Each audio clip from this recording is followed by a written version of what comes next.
Good morning రేఖ. Good morning అండి. ఏం చేస్తున్నా? వాడికి లంచ్ బాక్స్ కి రైస్ చేస్తున్నాను. లేట్ గా చేస్తున్నావు అన్ని టిఫిన్ కావాబా చేయాలి కదా. చేస్తున్నాను. ఇంకో మరి ఒక నుంచి మీకు టీ పెట్టాను. ముందు టీ పెట్టాను, అడిగి ఇంకా రైస్ చేస్తున్నాను. కూర వండాలి, టిఫిన్ చేయాలి. ఈ చలికి పని చేయలేకపోతున్నాను. పొయ్యి దగ్గర ఉన్నా కదా, వేడి వస్తుందిలే. పొయ్యి దగ్గర ఉంటే వేడిగా వచ్చేస్తుందా? అంతేమి సరిపోదు, ఈ వేడేమి సరిపోదు మనిషికి.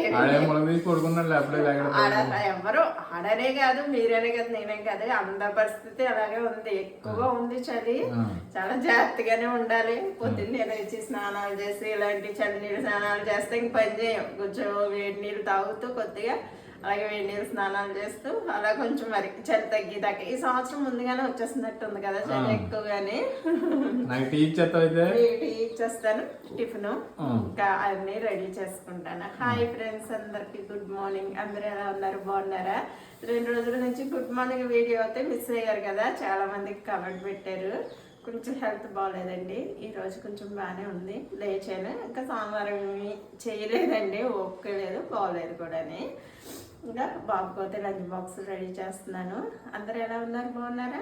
అందరూ బాగుండాలా, అందరూ మేము కూడా ఉండాలని మనస్ఫూర్తిగా కోరుకుంటున్నానండి. చిన్న విషయం ఏంటంటే, నా వీడియో ఇంగ్లీష్లో వస్తుంది అనేసి చాలామంది కామెంట్ పెడుతున్నారండి. అలా వస్తుంది, దేనికి వస్తుందా అన్నది చెప్తాను రీజను. నెక్స్ట్ వీడియోలో పెడతానండి. దాన్ని ఎలా రాకుండా చేసుకోవాలన్నది కూడా వీడియోలో చూపిస్తాను. ఓకేనండి, బాయ్.